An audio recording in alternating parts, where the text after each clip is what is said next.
¿Qué tal? ¿Cómo están? Hoy vamos a meternos de lleno a desarmar el ADN de un argumento jurídico. Y para eso vamos a usar un caso que dio muchísimo de qué hablar, el del Tren Maya. Pero ojo, no cualquier parte del caso, sino una muy específica, la solicitud de facultad de atracción 411-2020. Vamos a ver cómo se construyan pieza por pieza las decisiones que le dan forma a un país. A ver, la pregunta del millón es esta.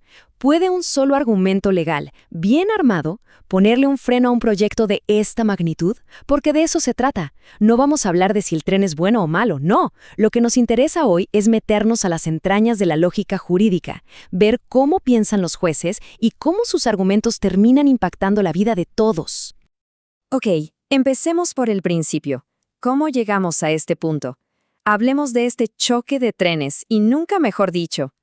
Entonces, de un lado del ring tenemos el proyecto del Tren Maya, ¿no? Una de las obras de infraestructura más grandes del país. Y del otro lado a miembros de comunidades mayas de Yucatán. ¿Cuál es su reclamo? Dicen, oigan, este proyecto está afectando nuestros derechos al medio ambiente, a nuestra cultura, a nuestro territorio y, muy importante, no se nos consultó como se debía. Así que, ¿qué hacen? Pues interponen un amparo, que es básicamente el mecanismo de defensa por excelencia para proteger los derechos humanos. Pero aquí es donde la cosa se pone interesante. Uno pensaría que la discusión sería sobre las vías, el impacto ambiental, ¿cierto? Pues no. La primera gran decisión de la Corte no tuvo nada que ver con eso. La pregunta era mucho más básica, pero fundamental. A ver, ¿este es un asunto en el que nosotros como Suprema Corte nos tenemos que meter? Y para responder esa pregunta, entra en juego una figura legal clave, la facultad de atracción. Suena complicado, pero es simple. Es el poder que tiene la Suprema Corte para, digamos, jalar un caso de un tribunal inferior porque considera que es súper importante para todo el país. Y justo de eso se trató el asunto que estamos analizando, la solicitud de facultad de atracción 411-2020. Toda la discusión giró en torno a una sola cosa. ¿Este caso es de interés y trascendencia o no? Perfecto. Para entender cómo se pelearon los ministros con este tema, primero hay que entender sus armas. Vamos a desmenuzar las piezas básicas de cualquier argumento legal. Piénsenlo como si fuéramos a aprender las notas musicales antes de escuchar la sinfonía completa. Ok, lo más básico, premisa y conclusión. Cualquier argumento, por más complejo que parezca, se reduce a esto. Las premisas son las bases, las ideas que damos por ciertas. La conclusión es a lo que llegamos a partir de esas bases. Y en este caso, vaya que hubo dos formas de verlo. El voto particular, o sea, la minoría, dijo, premisa, la ley dice que para desechar una demanda de entrada, la razón tiene que ser manifiesta e indudable. Conclusión, este caso es súper complejo, así que la razón para desecharlo no es manifiesta e indudable. Pero la mayoría, el engrose, lo vio diferente. Premisa. Para demandar se necesita un interés legítimo, o sea, una afectación directa. Conclusión. Las comunidades no probaron esa afectación, por lo tanto, su falta de interés sí es manifiesta e indudable. ¿Ven? Mismas leyes, dos conclusiones totalmente opuestas. Ahora, ¿cómo se conectan esas premisas con la conclusión? Con dos tipos de pegamento lógico. Primero, los operadores deónticos. Estos son los que te dicen qué se debe, qué se puede o qué está prohibido hacer. El más claro que usaron ambos lados viene del artículo 1 de la Constitución. El Estado debe proteger los derechos humanos. Es una orden. Luego están los operadores lógicos, el famoso sí, entonces. Aquí se ve clarísimo el choque de ideas. La minoría lo usó así. Si la razón para desechar la demanda no es manifiesta e indudable, entonces el juez debe admitirla. En cambio, la lógica de la mayoría fue, si los demandantes no demuestran una afectación directa, entonces el juez debe desechar la demanda. Bien, ya tenemos las piezas del Lego, premisas, conclusiones, conectores. Ahora, ¿cuáles son las instrucciones para armar algo que tenga sentido? Pues los abogados y jueces usan un método, una especie de receta que se llama FIRAC. FIRAC es un acrónimo. Cada letra es un paso. F de facts, los hechos. I de issue, la pregunta legal. R de rules, las reglas o leyes. A de analysis, el análisis. Y C de conclusion. Es un mapa, una guía para no perderse en el laberinto de un caso.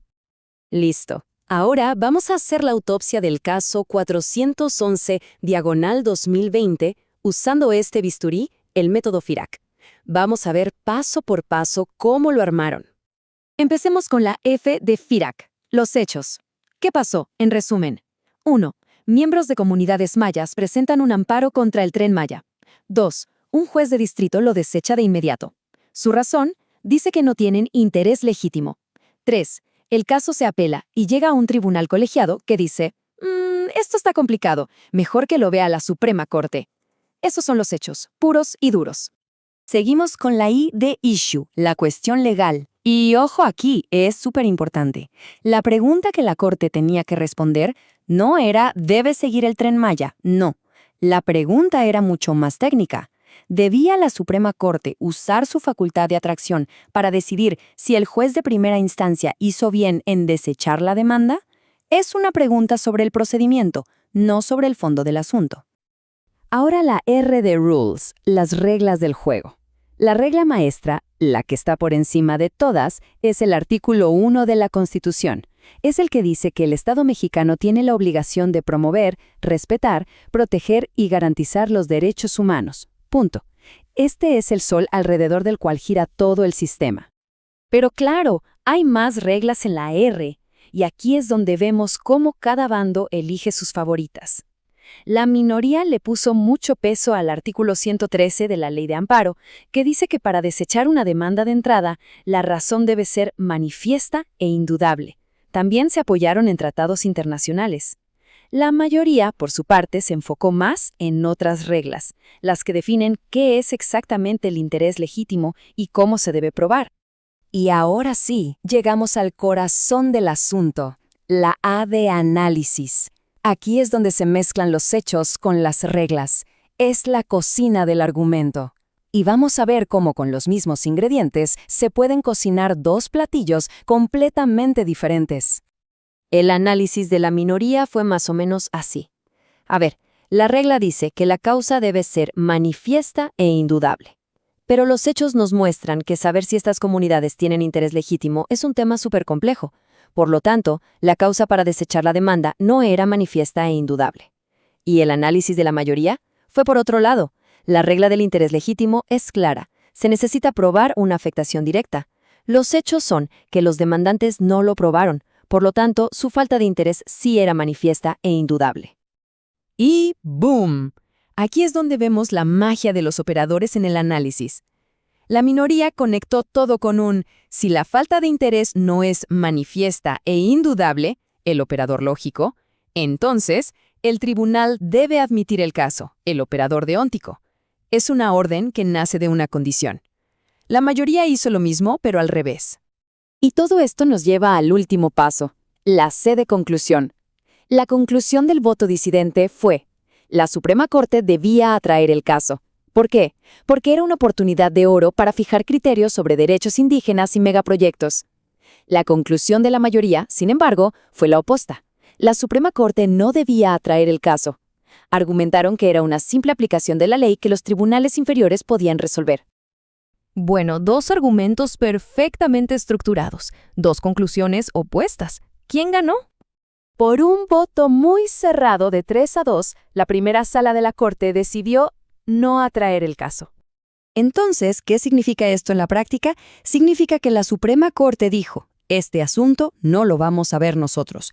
Lo regresó a los tribunales inferiores para que ellos lo resolvieran. Ojo, la batalla legal por el tren no terminó ahí, ni mucho menos. Simplemente siguió otro camino, uno en el que la máxima corte del país en ese momento decidió no participar. Y aquí está la gran lección de todo esto. Más allá de quién ganó o perdió, lo importante es entender que la justicia es un proceso. Es un mecanismo de argumentación con piezas, reglas y una estructura. Entender su ADN, esto de las premisas, los operadores, el método Firac, nos da el poder de ver cómo se toman las decisiones que nos afectan a todos. Dejan de ser algo misterioso y se convierten en algo que podemos analizar y, sobre todo, cuestionar. Y quiero cerrar con esto. Una decisión como esta, de atraer o no un caso, puede parecer un tecnicismo legal. Pero piénsenlo bien. Al decidir qué temas son lo suficientemente importantes para merecer la atención de la máxima corte, se está definiendo qué le importa al país. Se están trazando las prioridades nacionales. Así que la verdadera pregunta que nos deja este caso es, ¿cómo decidimos qué es importante y quién lo decide? Ahí se las dejo. Gracias por acompañarme en este análisis.